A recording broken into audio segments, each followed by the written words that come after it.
ఏంటి రేవంత్ ఈ 4 సంవత్సరాలు కంటిన్యూ చేస్తారు, ఇంకా మిగిలిన 3 సంవత్సరాలు ఉంటాడా? కాంగ్రెస్ ఎజెండా మీ డిఎన్ఏ ఒకటి తెలుసుకోవాలి. మన గతం నుంచి ముగ్గురు ఉన్నారు, ముగ్గురు కృష్ణులు రెడీగా. రేవంత్ అవడానికి ముందు కోమటిరెడ్డి వెంకటరెడ్డి ఏమన్నాడు, నువ్వే సీఎంవి అని సోనియా నాతో చెప్పింది. కాకపోతే అనుకోని పరిస్థితుల్లో రేవంత్ చేసావు, నీ అవకాశం నీకు వస్తుంది, వెయిట్ చెయ్యి అని అన్నాను. ఇతను బట్టి విక్రమార్క భార్య ఏముంది, మేమే సీఎం అవుతాను ఎంతో కష్టపడ్డాము, కానీ పరిస్థితులు మా చేజాటి ఇంకోటి చేతికెళ్ళింది. అంటే వీళ్ళు ఆల్రెడీ ఉన్నారు, వీళ్ళందరికీ హామీ ఇచ్చింది కాంగ్రెస్ ప్రభుత్వం అధిష్టానం, మీరు ఉండండి.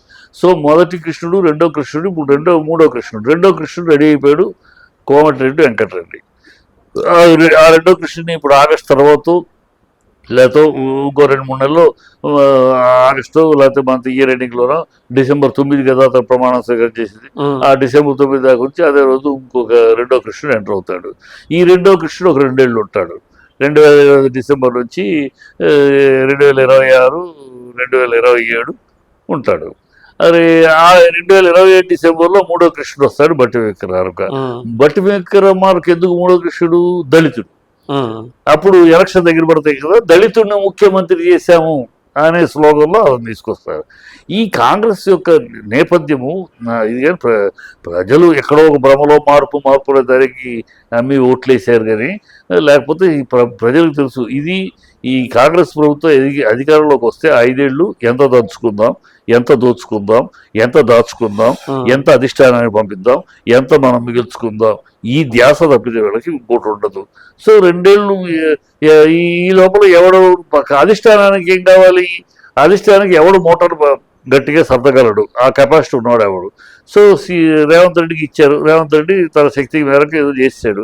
ఇప్పుడు రేవంత్ రెడ్డి కన్నా పవర్ఫుల్ కోమటిరెడ్డి వెంకటరెడ్డి, ఎందుకంటే కోమటిరెడ్డి వెంకట ఆల్రెడీ ఇండస్ట్రియలిస్టు, ఇంతకుముందు మంత్రిగా చేశాడు, చాలా లింకులు ఉన్నాయి, పెద్ద బడా వాళ్ళతో లింకులు ఉన్నాయి. సో పార్టీకి మంచి ఫండ్స్ తీసుకురాగలడు. సో అతను అధిష్టానానికి ఘనమైన బరువైన సూట్ కేసులు ఇవ్వగలడు. సో అతన్ని వెయిటింగ్లో పెట్టారు. ఎప్పుడో తప్పన వెయిటింగ్ లిస్టులో, అందుకని ఇప్పుడు వింటున్నాం కదా వార్తలు, సోనియా గాంధీ, రాహుల్ గాంధీ రేవంత్ రెడ్డికి అపాయింట్మెంట్ కూడా ఇవ్వట్లేదు. సో ఇది జరుగుతుంది, తెలిసిందే. అది ఏమైనా ఆశ్చర్యపడకుండా కాంగ్రెస్ యొక్క నేపథ్యం, కాంగ్రెస్ యొక్క డిఎన్ఏ అది అంతే, అలాగే ఉంటారు వాళ్ళు. వాళ్ళకి మళ్ళీ ఇంకో 5 ఏళ్ళు 10 ఏళ్ళు ఖాళీగా ఉంటారు. మళ్ళీ ఒక కొత్త అబద్ధాలకు పుట్టను తయారు చేసుకుంటారు. ఆ అబద్ధాల పుట్టను తయారు చేసుకుని మళ్ళీ ఏదో ఒక డ్రామా ఆడతారు.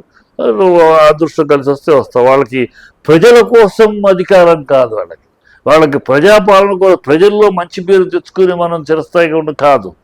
వాళ్ళకి ఢిల్లీలో నెహ్రూ కుటుంబం, సోనియా గాంధీ కుటుంబం, రాహుల్ గాంధీ కుటుంబం, వాళ్ళ దగ్గర పేరు ఉంటే చాలు. ఇక్కడ ప్రజల శ్రేయస్సు, ప్రజల ఇది సకరాకపోయినా సార్. కర్ణాటకలో మరి అలాంటప్పుడు యడ్యూరప్పని మార్చారు కదా సీఎంగా ఉండి, అది కూడా బీజేపీ హైకమాండ్ ఆ డెసిషన్ కూడా తీసుకుంది కదా, ఏజ్ పాయింట్ మీద మార్చింది. అప్పుడు ఏజ్ పాయింట్ కొన్ని అవినీతి, ఇప్పుడు ఆయనకి అప్పటికే ఏజ్ పాయింట్ మీద, ప్రజా కోరిక మీద ఎక్స్టెన్షన్ ఇవ్వడం జరిగింది. ఇక అది కరెక్ట్ కాదని మార్చింది. మనం ముందే చెప్పాం ఏజ్. ఇప్పుడు దత్తాత్రేయ గారు ఉన్నారు సీనియర్, ఆయన ఎందుకు మంత్రి పదవి నుంచి కాదని గవర్నర్కి పంపించింది? కేవలం ఏజ్ పాయింట్. ఒక పాలసీ అనుకున్నాం, పాలసీ అయినాక మనం ఆచరించాలనే పాయింట్ మీద. సో అది ఎదురు మార్చింది ఆ కారణం. ఆయనకి అప్పటికే ఒకసారి ఎక్స్టెన్షన్ అదే లైన్ తప్పే ఇచ్చారు. ప్రజలు గొడవ చేస్తూ ఉంటే రాష్ట్ర ప్రజలు లేదు అప్పుడు ఇష్యూ మీద సరే కొన్నాళ్ళు ఉన్నాయని ఉంచారు. ఆ తర్వాత తీసేశారు. అది తీసేయటం కాదు, rule as per guide line అంతే. అది మనం పెట్టుకున్న లక్ష్మణ్ రేఖను మనమే దాటకూడదని అంతే. కాంగ్రెస్ అనేది నేను ఎప్పుడు చెప్తూ ఉంటాను, కాంగ్రెస్ అనేది ఏంటి అనేది. కాంగ్రెస్ ఎక్కడి తులువలు, ఎక్కడి ములుచులు, ఎక్కడి భ్రష్టులు, ఎక్కడి జ్యేష్ఠులు, ఎక్కడి నష్టజాతకులు ఈ కాంగయ్యులు నా జాతికి శాపం, వాళ్ళ శాపం. ఇది ఆ కాంగ్రెస్ అనేది భూస్థాపితం అయితే కానీ వాళ్ళ ఈ ఆతంకవాదులు ఉన్నాయి, ఈ టెర్రరిస్ట్ ఎక్కడి నుంచి వచ్చారు వాళ్ళు ఈ దేశంలోకి ఎలా ప్రవేశించగలుగుతున్నారు? వాడు పాకిస్తాన్ నుంచి బంగ్లాదేశ్ వస్తే, బంగ్లాదేశ్ నుంచి వెస్ట్ బెంగాల్కి వస్తే, వెస్ట్ బెంగాల్లో మీరు ఆధార్ కార్డు, వాడికి రేషన్ కార్డు, ఓటర్ ఐడి ఇస్తారు మమతా బెనర్జీ. అక్కడ నుంచి కొంతమంది హైదరాబాద్కి వస్తే వాళ్ళు వలసవాదులు అని చెప్పి వాళ్ళకి లీగల్ ఐడి, ఆధార్ కార్డులు ఓవైసీ ఇప్పిస్తాడు. మీరు రోహింగ్యాస్ మయన్మార్లో తరిమేస్తే, చైనా గేట్లు మూసేస్తే, పాకిస్తాన్ చేతులు ఎత్తేస్తే మీకు ఆదరణ ఇవ్వలేము. బంగ్లాదేశ్ ఒక 6 నెలలు హసీనాకు వచ్చి అవకాశం ఇస్తే ఆ 6 నెలలకి ఆవిడ అమ్మమ్మ వీళ్ళు వద్దు మనకి.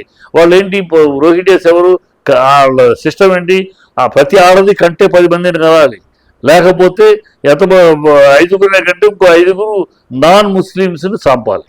అది వాళ్ళ సిద్ధాంతం.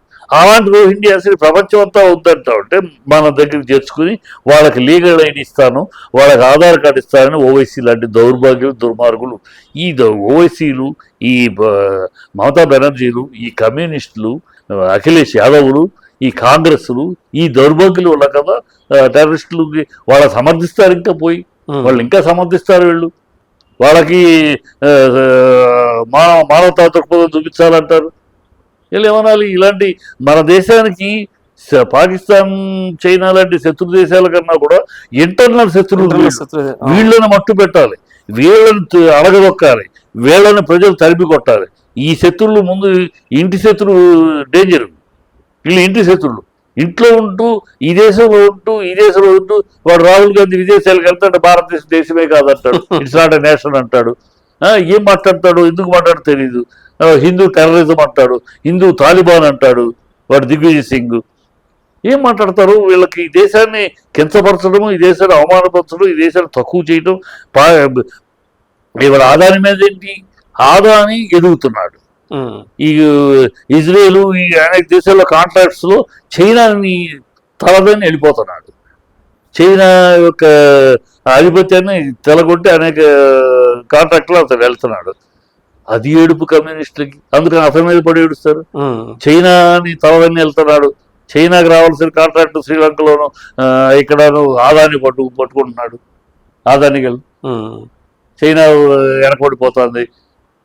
అది ఏడుపు కమ్యూనిస్టులు. అందుకని ఆదాని మీద పడతారు. కానీ ఆదాని బీజేపీనా సార్? బీజేపీ కాదు, అతను ఇండియన్ అంతే. ఆదాని ఇప్పుడు ఆదానికి ఎవరు ఇచ్చారు పోర్ట్? కమ్యూనిస్టులు ఏడుపు అంతా బీజేపీ మీద కాదు. ఆదానికి పోర్ట్ పర్మిషన్ ఫస్ట్ ఎవరు ఇచ్చారు? కాంగ్రెస్ గవర్నమెంట్.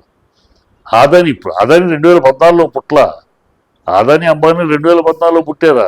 అప్పటికీ వాళ్ళు ఉన్నారు. వాళ్ళకి పోర్టులు కాంట్రాక్ట్లు అవ్వచ్చు, ఇంకో కాంట్రాక్ట్లు ఎవరు ఇచ్చారు? ఇందిరాగాంధీ పీరియడ్లో ఇచ్చారు, రాజీవ్ గాంధీ పీరియడ్లో ఇచ్చారు, పివి నరసింహరావు పీరియడ్లో ఇచ్చారు. చరిత్ర ఉంది కదా, నెట్లో దొక్కితే ఎవరు ఆదాని చరిత్ర కొట్టారంటే, అంబానీ చరిత్ర కొట్టారు. ఎప్పుడెప్పుడు వాళ్ళకి పర్మిషన్లు వచ్చినాయి, ఎప్పుడెప్పుడు వాళ్ళు ఈ ఓడర్ కాంట్రాక్ట్లు ఇవన్నీ ఎప్పుడు తెలుస్తాయి కదా. ఉన్న పిచ్చివాగుడు తప్పితే వాళ్ళు వ్యాపారస్తులే. గర్వించాలి. మన భారతదేశం నుంచి ఎదిగిన భారతీయులు ప్రపంచంతో పోటీపడి, చైనాతోటి పోటీపడి కాంట్రాక్ట్లు సంపాదిస్తున్నారని మనం గర్వపడాలి. కానీ ఏడుస్తున్నారు. ఎవరు ఏడుస్తున్నారు? ఈ కమ్యూనిస్ట్, ఈ కాంగ్రెస్. వీళ్ళ చైనా మోచేతి నీళ్ళు తాగడానికి చైనాతో కాంట్రాక్ట్ పెట్టుకున్నారు. ఇప్పటికీ ఆ కాంట్రాక్టు 1500 కోట్లు. ఏంటి, ఎందుకు ఆ కాంట్రాక్టు? ఏమిటి ఆ కాంట్రాక్టు? ప్రభుత్వం కాదు, పార్టీ, కాంగ్రెస్ పార్టీ చైనాతోటి అగ్రిమెంట్ చేస్తూ ఆ ఫోటోలన్నీ వచ్చింది. ఏమిటి అగ్రిమెంట్? ఇప్పుడు చెప్పరు. ఏంటి, రహస్యంగా సీక్రెట్లు అందిస్తామనే కాంట్రాక్టా? ఏమిటి? వీళ్ళందరూ మన దేశానికి ద్రోహం చేసే వాళ్ళతో. టర్కీ వాళ్ళ పాకిస్తాన్ తోటి కలిపి మన మీద బాంబులు వేస్తారు. అంటే మన మోడీ గారికి హెల్ప్ చేసింది మొన్న భూకంపానికి. మన హెల్ప్ చేసి అయినా సరే వాళ్ళు మనం ఎందుకు గెలిచాం? మన ఆఫ్ఘనిస్తాన్ కూడా మనం పార్లమెంట్ మనమే కట్టించాం. అది వేరు. అది మానవతా దృక్పథం, భారతదేశం యొక్క ఔన్నత్యం. అది భారతదేశం గొప్ప. తన చుట్టుపక్కల ఉన్న వాళ్ళకి ఏ సహాయం వస్తే ఆపన్నాస్తంగా ఉంటుంది, పెద్ద దిక్కులాగా ఉంటాం. అది కానీ వాళ్ళు ఆ విశ్వాసం ఉంచుకోకుండా మనమే దాడి చేస్తున్నారు. పాకిస్తాన్ దాడి చేస్తే పాకిస్తాన్తో సపోర్ట్ చేస్తున్నారు. వీడు అమీర్ ఖాన్ చండాలుడు, ఈ దేశంలో పుట్టిన మూర్ఖుడు వాడు ఇప్పుడు అక్కడికి వెళ్తే టర్కీ వెళ్ళి టర్కీ ప్రీ మినిస్టర్ తోటి వాళ్ళతోటి మాట్లాడుతూ ఉంటాడు. టర్కీ చాలా సేఫ్, నా భార్య టర్కీకి వెళ్ళిపోదామంటుంది, ఈ భారతదేశం సేఫ్ అనే వాగుతాడు. ఇలాంటి దౌర్భాగ్యాలు మన దేశంలో, ఈ కుక్కమూతి పిందెలు, ఈ భారతదేశ కడుపు కుక్కమూతి పిందెలు, ఈ దౌర్భాగ్యాల వల్ల మనకి ఎక్కువ నష్టం అసలు శత్రువులు కాదు. ఇప్పుడు నెక్స్ట్ ఎలక్షన్స్లో బీజేపీ మళ్ళా బలం పుంజుకొని గవర్నమెంట్ ఫామ్ చేయగలుగుతుందా, లేకపోతే టీఆర్ఎస్ అప్పచెబుతుందా? లేదు, ఇప్పుడు బీజేపీకి బలం ఉంది, కార్యకర్తల్లో బలం ఉంది. రేపు ఈ మోడీ గారి ప్రభావం ఎంత పెరిగితే అంత ప్రయోజనం. మొన్న మోడీ గారి ప్రభావంతో 8 సీట్లు వచ్చినాయి, ఫస్ట్ టైం 8 ఎంపీ సీట్లు వచ్చినాయి. ఈ లీడర్షిప్ మీద ప్రజలు, లేకపోతే ఇంకా వచ్చేది లీడర్షిప్ మీద ఎవరు.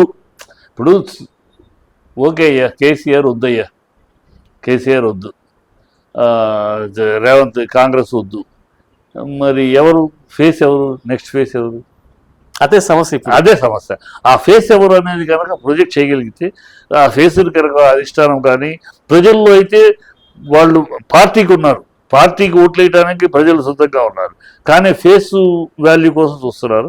ఆ ఫేస్ వాల్యూని పెంచే పరిస్థితి చేయాలి. ఇప్పుడు రేవంత్ రెడ్డి ఫేస్ వాల్యూ ఉందా?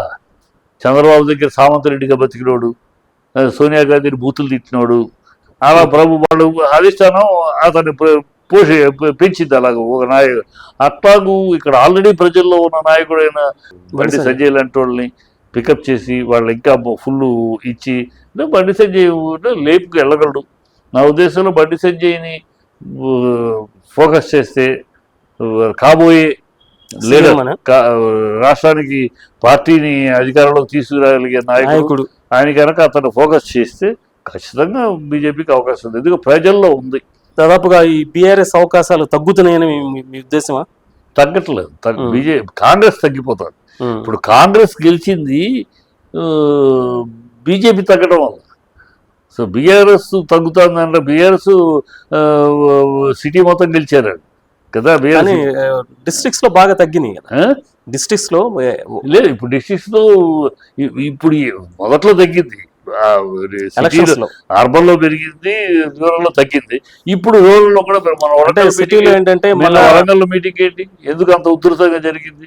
సో ప్రజల్లో ఏదో ఒక మైకంలో ఒక దీంట్లో ఒక భ్రమలో ఏదో మార్పు అంటున్నారు కదా, 10 ఏళ్ళు ఇది ఇచ్చాం కదా, ఒకసారి ఇచ్చిస్తాం, ఒక భ్రమలో వేసారు. ఆ సంవత్సరాల్లో ఈ కాంగ్రెస్ ఇది ఎంత మోసపూరితమైనది, ఎంత అవినీతిమైనది, ఎంత ఆశ్రితపక్షపాతమైనది, ఎంత దగాదోరు ప్రభుత్వం ఇది ప్రజలకు అర్థమైపోయింది. ఇప్పుడు ఎదురు చూస్తున్నారు. అరే సింహాన్ని ఇంట్లో కూర్చోబెట్టి చిట్టెలుగులకు అధికారం ఇచ్చామే, ఈ సింహాన్ని వస్తే బాగుండు అని ఎదురు చూస్తున్నారు. సో అందుకనే సింహం అడుగుగానే అంత గర్జన వినపడింది. ప్రజలు తగ్గడం కాదు. ఎప్పుడు కూడా ఏంటంటే రాజకీయాలు అంటే ఒక చిన్న ట్విస్ట్ అది వర్కౌట్ అవుద్ది. అది వర్కౌట్ అయ్యింది కాంగ్రెస్కి. 2 రకాలుగా బీజేపీ సంజయ్ తీసేయటము, మార్చటము, ఇక్కడ ఒక మార్పు అని అడగటము. అయితే ఈసారి బీఆర్ఎస్ బలపడితే బీజేపీకి అవకాశాలు తక్కువ. ఫైటే బీజేపీ వర్సెస్ అంటే ఆశలు కూడా. బీజేపీ కనుక ఒక మంచి నాయకుడు, ఒక ధీటైన నాయకుడిని తయారు చేయితే ఇప్పుడున్న నాయకుల్లో వీళ్ళందరూ నాయకులు, వీళ్ళెవరు తక్కువ కాదు. సీఎంగా కూర్చునే ఇది లేదంటే ఉంది, ఆ అనుభవం ఉంది, అన్నీ ఉన్నాయి, కానీ ప్రజల్లో లేదు.